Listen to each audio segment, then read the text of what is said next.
I'm Vinnie Politan, the subject of my investigation, the au pair affair murder trial. It's the story of a man accused of creating a sick, twisted plot to murder his wife so he could be with the much younger au pair. Here's the story. The affluent suburbs of Northern Virginia are now the stage for one of the most shocking trials in recent memory.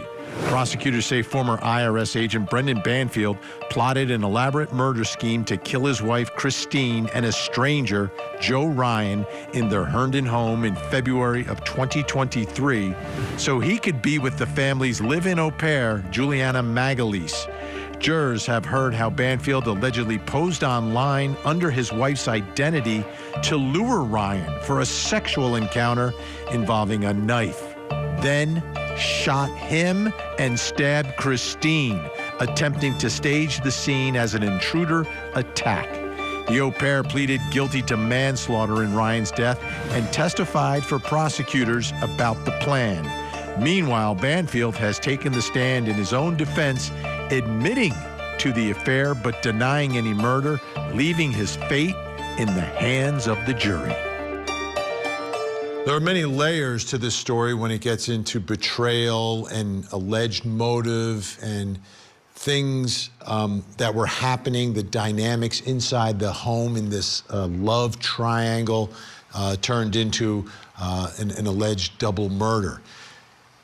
But I want to focus on what actually happened on the day that Christine Banfield was stabbed to death and Joe Ryan was shot to death. So let's bring in Court TV field reporter Cody Thomas. Cody, I want to break this down a little bit. Let's begin here. What do prosecutors say happened the morning that led to Brendan getting into the bedroom? So everything that takes place before he gets into that bedroom and then two people lose their lives. Well, yeah, Vinnie, prosecutors say Brendan Banfield concocted this elaborate plan to kill his wife and then frame someone else for doing it, luring a man to his home to make him seem like a home invader. Now, Vinnie, Brendan started by creating this profile on a social networking site, a profile for Christine, his wife, on this networking site called FetLife. It was a fetish website. Now, that profile then matched with the male victim, Joseph Ryan. Now, Joseph began messaging the person he thought was Christine, and he planned to form a meetup at the Banfield's house. Now, here's the au pair, Juliana Magalise, and another witness talking about this catfishing plan. Do you recall what device he used to create the FetLife account? It was the laptop. And when you say the laptop, are you talking about Christine's laptop? Yes. Okay. And do you recall the name of the profile that the defendant created for the FetLife account? Anastasia Knight. And was there a photograph added to that profile? Yes. Who is the photograph of? It's Christine's body in a bathing suit. I believe that it was overwhelming that this was a catfish. I think the term has been used kind of across the board now. That was set up by the defendant, yes. And so, Vinnie, Juliana then says they told Joseph about how Christine would be playing along with the idea that he was sort of attacking her in a sexual fantasy type of way. And Brendan had these super thick windows installed at the house for better soundproofing.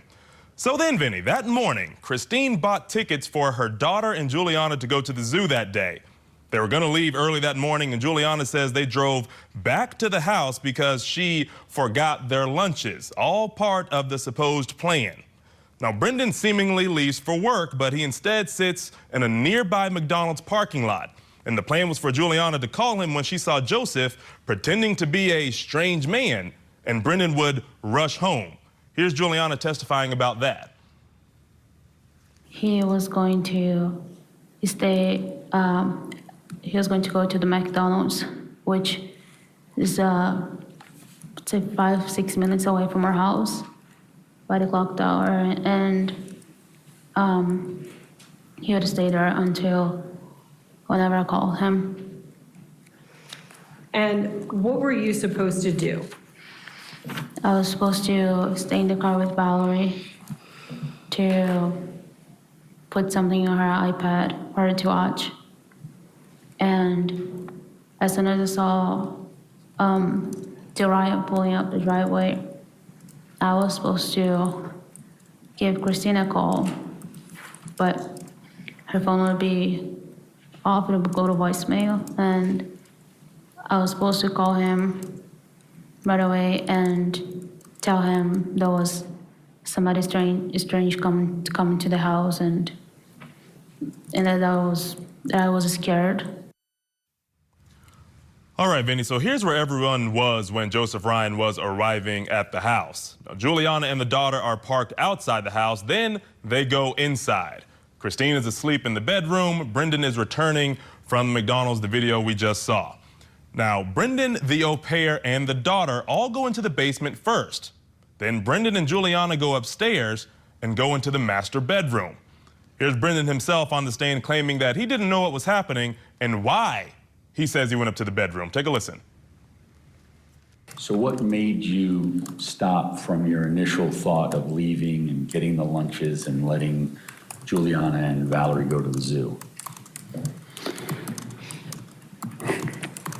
I guess as my mind was kind of racing in this moment, the sound, I guess, sounded like it changed to me. Instead of what I thought was the sounds of sex, I thought that the impact sounds sounded forceful, and that Christine's moaning sounded painful and not pleasurable, and that the distance between the sound of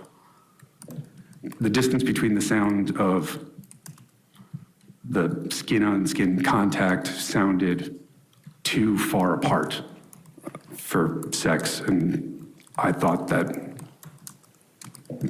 maybe she was being hurt. The distant sounds of skin-on-skin contact, Vinny. Well, that's what the prosecution says, and if the prosecution is right, Vinny, this was quite the elaborate plan that Brendan carried out to get rid of his wife, Christine. Yeah, the big setup to put all four people inside of that bedroom brings us to the first question in our investigation this hour.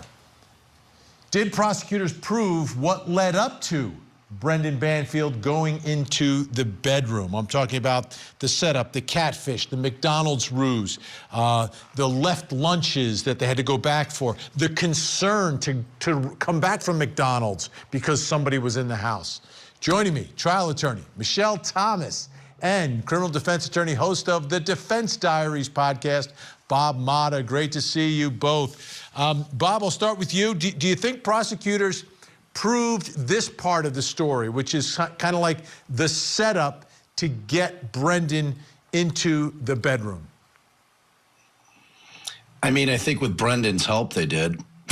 Wow. I don't think without his, I don't think without his testimony, because look, this is going to boil down to, does the jury believe him or don't they? Because the state has a theory, right? And, you know, they put on evidence in terms of, you know, the plan and what they think happened. But at the end of the day, you know, the evidence isn't overwhelming. But in terms of looking at how he testified, looking at his credibility, watching him as he testifies with these weird smirks that he's doing when he's telling these stories, to me, I think if he doesn't testify, I think it's a tougher case for them to win, to be honest with you, because it's a lot of smoke, but there's not a lot of fire. You know what I mean? Does it make any sense that she'd be taking her kid to the zoo and set this thing up? No. I mean, so much of the story doesn't make any sense. You know what I'm saying? But when you compound it with his testimony, Okay. To me, I think the jury's coming back with a guilty on this. All right. Well, we'll get to the murders in a second. Right now, we're just in the setup here. Michelle Thomas, All right. what are your thoughts here about this part of the case? Have prosecutors proven that, yeah, there was catfishing, there was a fake trip to McDonald's, a fake trip to the McDonald's bathroom, for goodness sake. Oh, my goodness, we left the lunches there. And then all of this concern that would make him return back to the home. You know, Vinnie, the prosecution put on a strong circumstantial case, but they're asking the jurors to make this incredible inference. I think that my colleague here is exactly right. The defendant helped the prosecution's case by placing himself at the scene. I think that the prosecution's case, there was really no digital footprint or forensics footprint that put him there in a premeditated manner. They certainly poked holes and sort of raised points that didn't make sense, but the actual forensics didn't really support the prosecution's case, I think, beyond reasonable doubt without the defendant's help. Well, let me ask you this, Michelle, quick follow-up. Do you believe that miraculously Juliana could have just called just as he was finishing in the bathroom? Because he's in there for like 7 or 8 minutes, and he gets the call just as he's finishing up, not as he's in the middle of doing anything, but just at the right time to get that phone call and immediately walk out. There he is walking in, then the clock goes forward 7 minutes, and then as he walks out, he's got the phone up to his ear. So she called at just the right time that he finished. Is that an amazing coincidence, or do you think you can make a pretty reasonable inference that it was a little bit of a ruse? It would be quite a coincidence, quite a stretch, I think, for the jury to think that his leaving the McDonald's had nothing at all to do with this phone call from Juliana. So I do think, again, the circumstantial evidence was overwhelming. It didn't even support his own testimony that he was supposed to be at work that day for a very important meeting. So none of it really makes sense. But in terms of the actual digital footprint and the forensics, I don't think the prosecution scored that many points. Bob Motta, in this setup, the only way, if you believe Brendan Banfield, that he ends up there at that moment, right, is if the au pair forgets the lunches, and for some reason the au pair comes back and forgets the lunches just as she sees some stranger going into the house, and the au pair has to be concerned about someone going into the house. I mean, it could be a repairman, I don't know. It could be the cable guy, right? Or the satellite guy.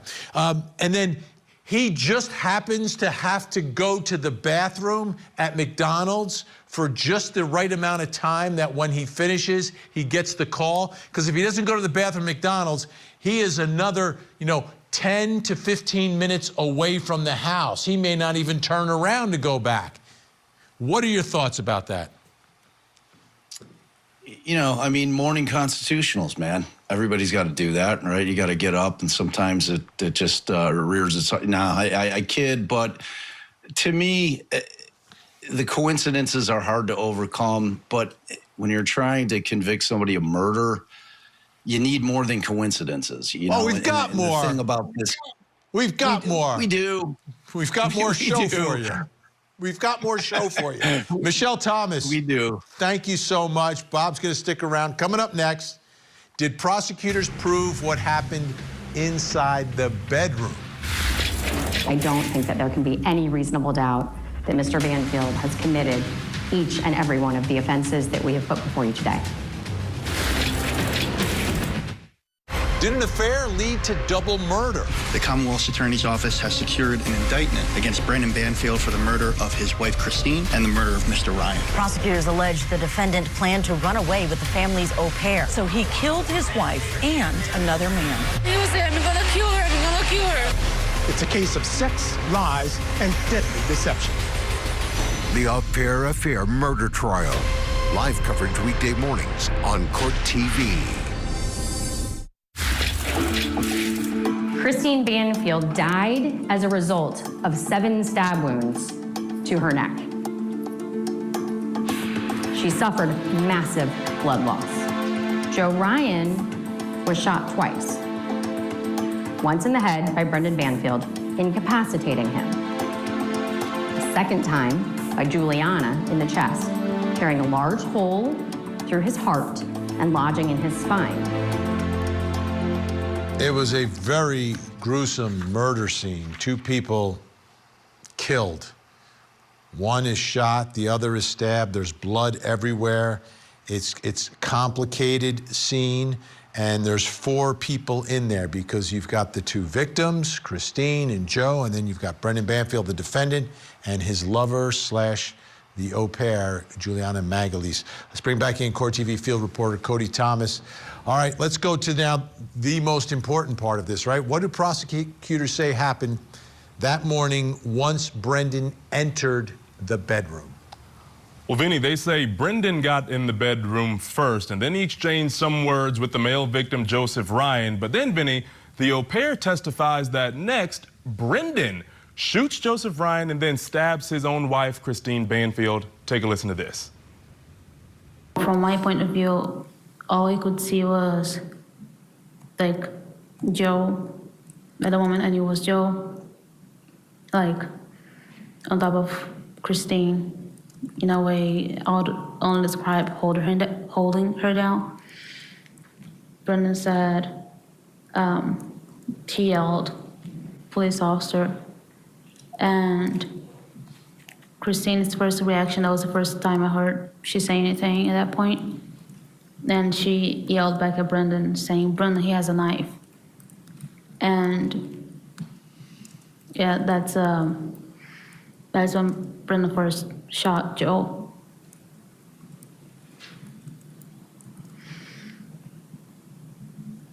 Did you see Joe before he was shot? Yeah.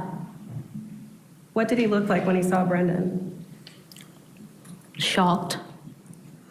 What did you see Brendan do next? When I was bringing him the towel, he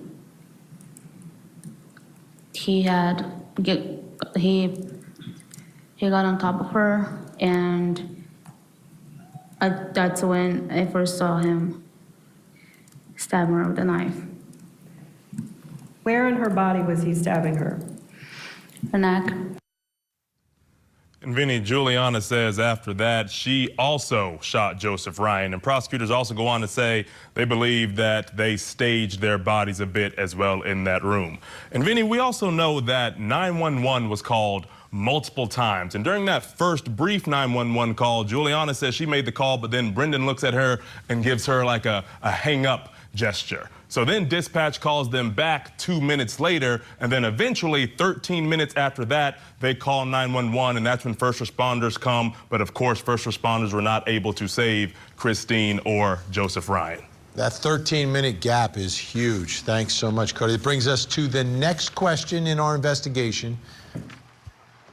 Did prosecutors prove what happened inside the bedroom? This is really their case. They need to prove their version of what happened inside that bedroom. Joining me, former prosecutor and SLED agent Tommy Pope is with us, and still with me, attorney Bob Mata.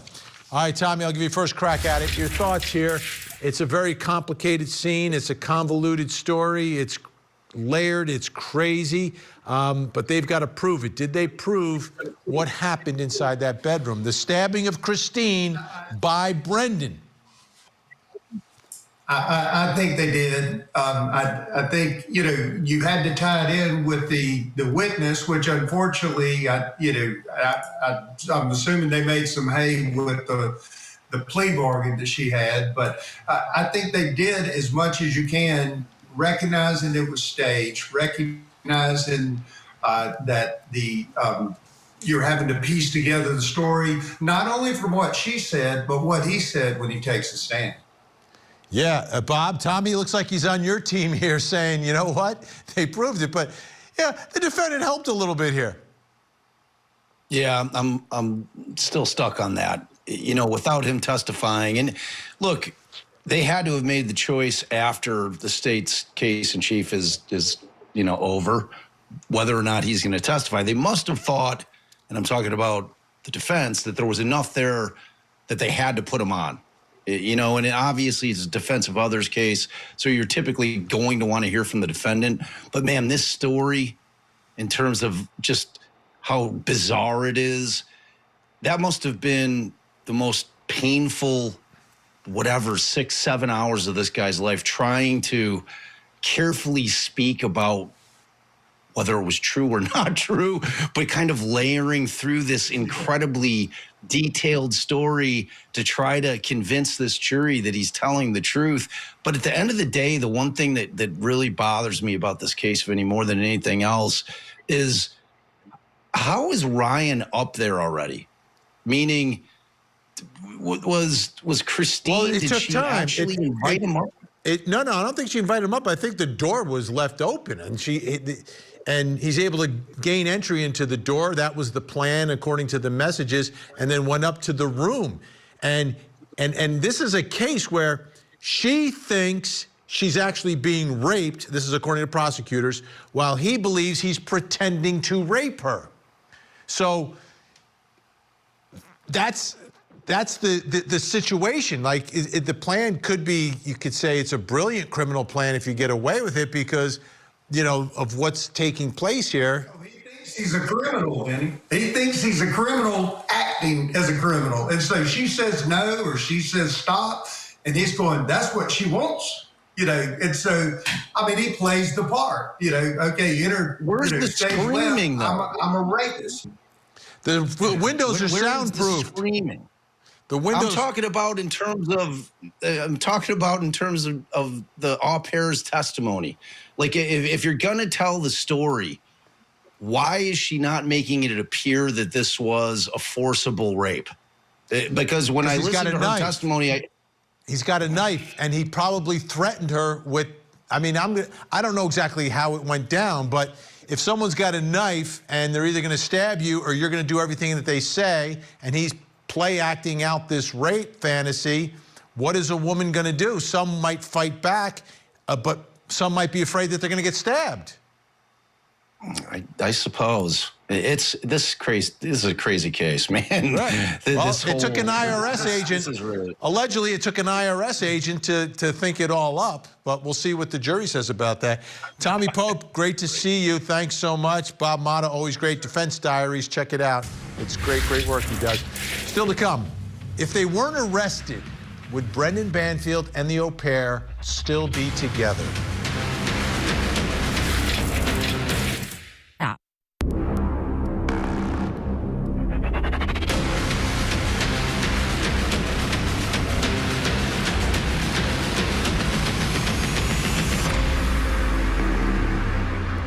I'm Vinnie Politan. We continue our investigation of the au pair affair murder trial. Brendan Banfield accused of setting his wife up to be raped before he murdered her. Also, he could be with the au pair. Here's the story.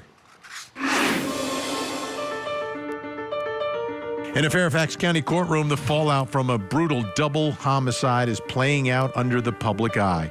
Brendan Banfield stands accused of murdering his wife, Christine, and 39-year-old Joseph Ryan inside the family home in February of 2023 in what prosecutors call a calculated plot tied to his affair with their au pair, Juliana Magalese.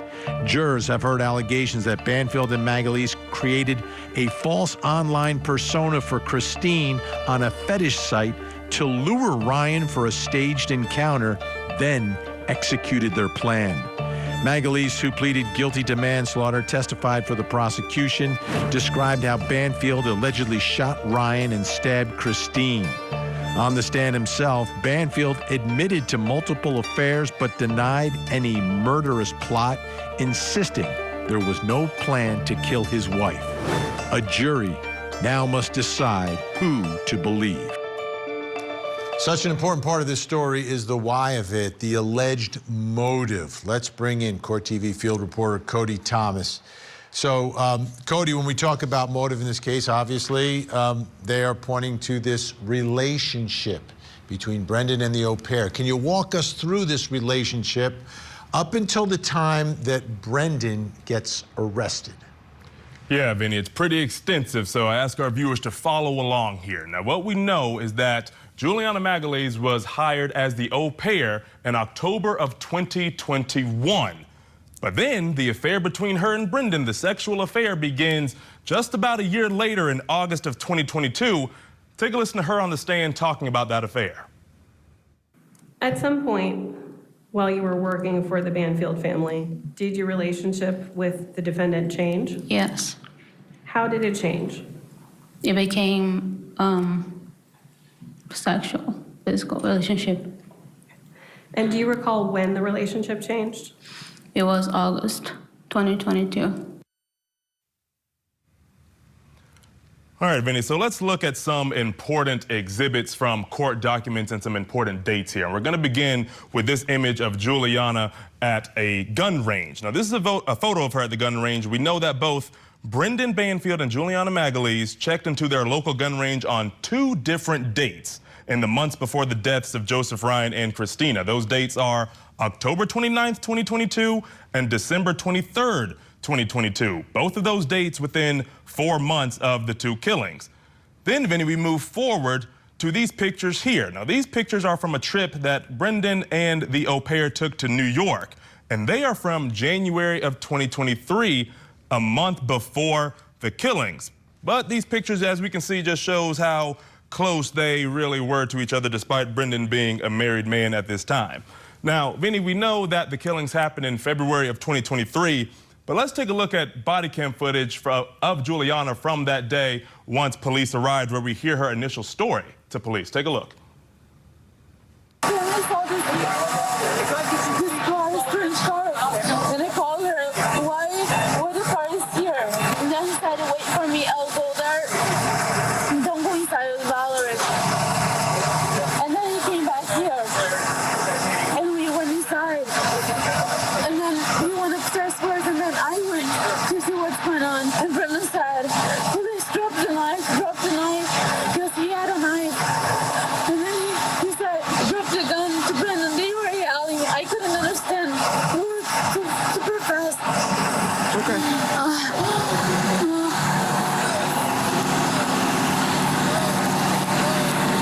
Okay. You want me to see if I can try to get you some water? Yeah. All right, Vinny, so that's her initial story to police. We saw her bloody hands and her looking frazzled. But this image right here, Vinny, another important image. This is from February of 2023, the month that the killings happened. This is inside the Banfield's home, and this is the room that the au pair stayed in. Now, we know that because we outlined, we see a Brazilian soccer jersey hanging in her closet in her room in the house to match her Brazilian flag over her bed. And we have another, looks like a red piece of clothing there outlined. Now, we move 8 months further from that, Vinny. This is now October 2023. This is also the month that Juliana gets arrested, but this is the master bedroom closet, and we see the Brazilian jersey there outlined in that same piece of red clothing. Kind of odd after your wife gets killed that you would move the au pair into the master bedroom closet, or the master bedroom, and her clothes are in the closet where you guys used to share clothes as well. Now, Vinny, like I had just said, Juliana had got arrested in October of 2023, but that relationship between her and Brendan did not stop. Take a listen to them reading the love letters they wrote to each other while she was behind bars. I am obsessed with your happiness. Yes. But again, all of this is after Christine had passed. If you look at that, it also is that I declared that she was a hero, because in my view, she saved my life that day. I think it's easier to fall in love with somebody that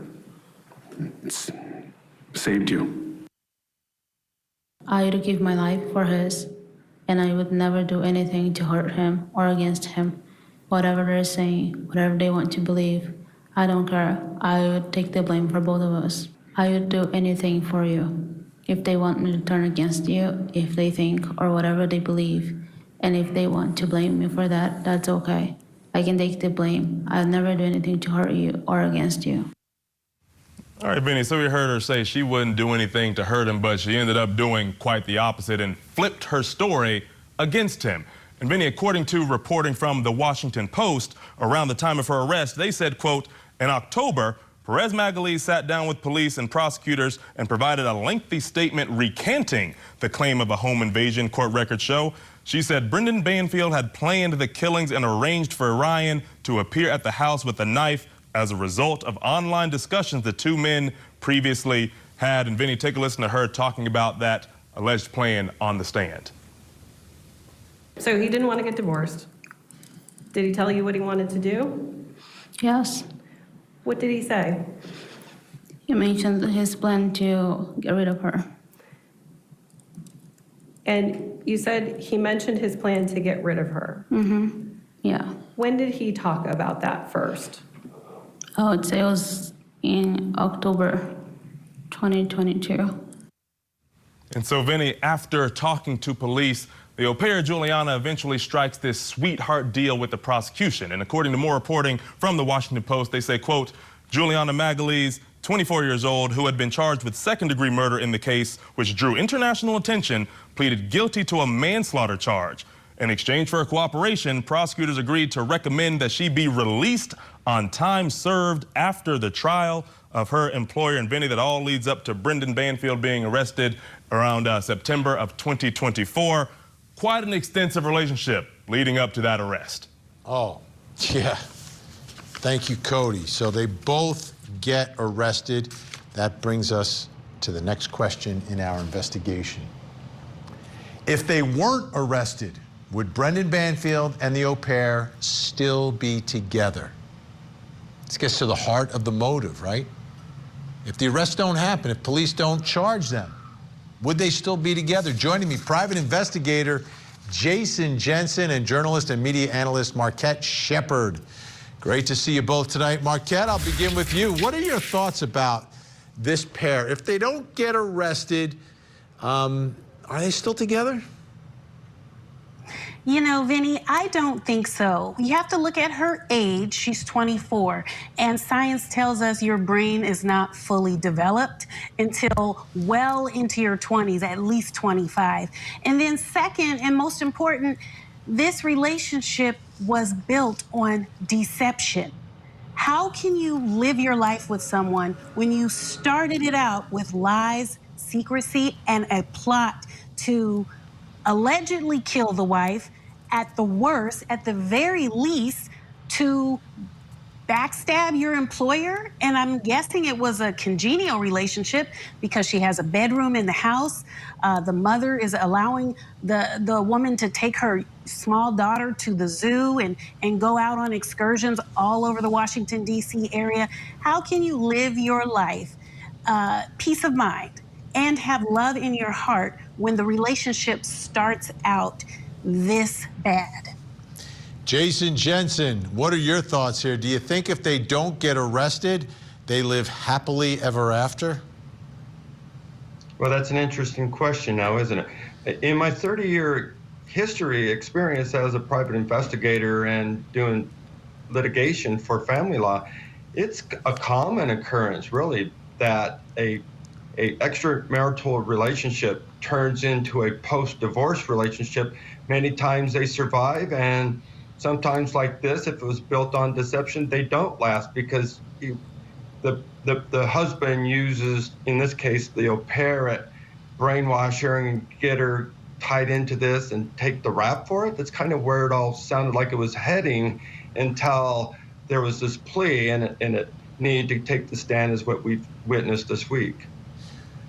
Let me ask you, Marquette, how about going into it? Like, where was this relationship? Was it love? Was it lust for her and for him? Do you think they saw it the same or differently?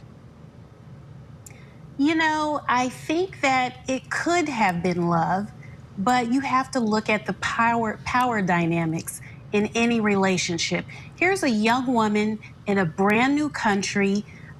She left something behind, or she has an adventurous spirit that makes her susceptible to risk, to even move to a different country, live with a family she doesn't know, have no family or friends that she grew up with around her, and accept this job.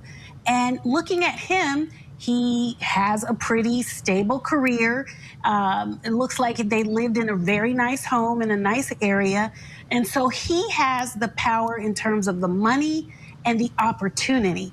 And he has everything, and she has nothing. And he's open to her advances. She goes after him, and he doesn't tell her no.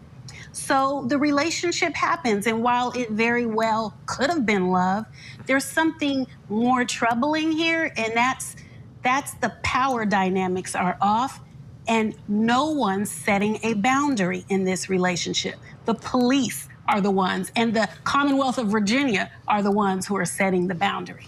Love or lust, it's all wrong. Yeah. Jason Jensen, what role do you think?